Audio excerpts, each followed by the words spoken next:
Love function 2024ல Tamil டப்புல வெளிவந்த ஒரு romantic comedy movie கூட ஏற்கனவே 2012 இருந்துச்சு. இப்போ தமிழ் டப்புல அவைலபிள் இருக்கு. மறக்காம செக் பண்ணி பாருங்க. கயோசி இந்த படத்தை டைரக்ட் பண்ணிருக்காங்க. காம்பினேஷன் ஹைகோகா மற்றும் படத்தை நடிச்சிருக்காங்க. இப்போ இந்த படத்துடைய கதையை பார்த்தலாம். படத்துடைய ஹீரோ ஒரு நாவல் ஆசிரியரா இருப்பாரு. இவரு நாவலுடைய ஃபர்ஸ்ட் பார்ட்டை எழுதிடுவாரு. 2வது பார்ட்டை எழுதும்போது அவங்களுடைய பதிப்பகத்துல ஒரு டூர் ஒன்று அரேஞ்ச் பண்ணுவாங்க. உடனே அந்த டூர்ல இவர் கலந்துட்டு டூர் போயிருவாரு. அங்க போகும்போது டூர் போன இடத்துல ஓரளவுக்கு ஜாலியா இருப்பாரு. ஆனா அந்த இடத்துல ஹீரோயினை பார்ப்பாங்க. உடனே லவ் ஏற்பட்டுரும். ஒரு லவ் லெட்டர் ஒன்று எழுதி நம்ம ஹீரோயின்கிட்ட கொடுப்பாங்க. ஹீரோயின் அதை வாங்கி படிச்சு பார்த்து உடனே ஓகே சொல்லுவாங்க.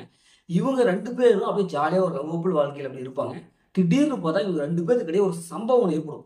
அந்த சம்பவத்தால 2 பேரும் பிரியுற மாதிரி சூழ்நிலை ஏற்படும். இப்ப இறுதியில ஹீரோ ஹீரோயின் 2 பேரும் ஒன்று சேர்ந்தாங்க இல்லையா? இதுல என்னாச்சு அப்படிங்கிறதா இந்த படத்துடைய படம்.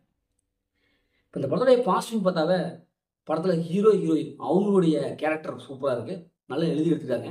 அதை விட அவங்களுடைய ஆக்டிங் பர்ஃபார்மன்ஸ் செம்மையா இருக்கு. அல்டிமேட்டா இருக்கு. இவங்க 2 பேருடைய கெமிஸ்ட்ரி செம்மையா ஒர்க் அவுட் ஆகுது.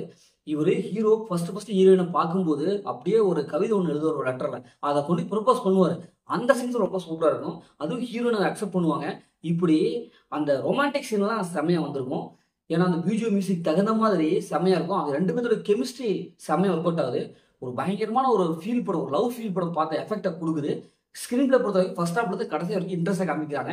ஏன்னா இவங்க 2 பேரும் சுத்த கதை போகுது. ஹீரோ ஹீரோயின் 2 பேரும் என்ன பண்றாங்க, அவங்களுக்குள்ள ஃபர்ஸ்ட் ஆரம்பத்துல ரொம்ப சூப்பரா காமிச்சிருப்பாங்க. அதுக்கப்புறம் அவங்களுக்குள்ள ஒரு கருத்து வேறுபாடு ஏற்படும். அப்படியே கொஞ்சம் கொஞ்சமா பிரிஞ்சு போவாங்க. அந்த சீன்ஸ் ரொம்ப சூப்பரா இருந்திருக்கும். அடுத்து கிளைமேக்ஸ்ல நம்ம வந்து நினைப்போம், என்னடா இது ஹீரோ ஹீரோயின் எப்படா ஒன்று சேருவாங்க அப்படின்னு சொல்லிட்டு ஒரு ஃபீல் குட் வைப்பை நமக்குள்ள ஏற்படுத்தியிருப்பாங்க. படத்தோட பிஜிஎம் மியூசிக் நல்லாவே இருக்கு. சூப்பரா ஒர்க் அவுட் ஆயிருக்கு. படத்தோட லொகேஷன் சூப்பரா காமிச்சிருக்காங்க.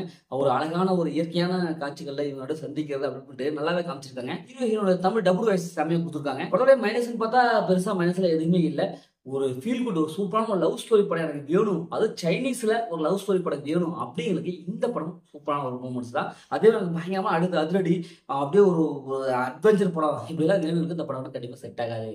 முதல்ல இந்த படம் இப்படி சூப்பராக இருக்காங்க. இந்த படம் ஒருத்தாங்க இந்த படத்தை ஃபேமிலி படம் கண்டிப்பா ஃபேமிலி படம் படம் நம்ம இல்லை. ஓகே, இதே மாதிரி அடுத்த ஒரு புதிய மூவிஸ் உங்கள் கவி பாரத்.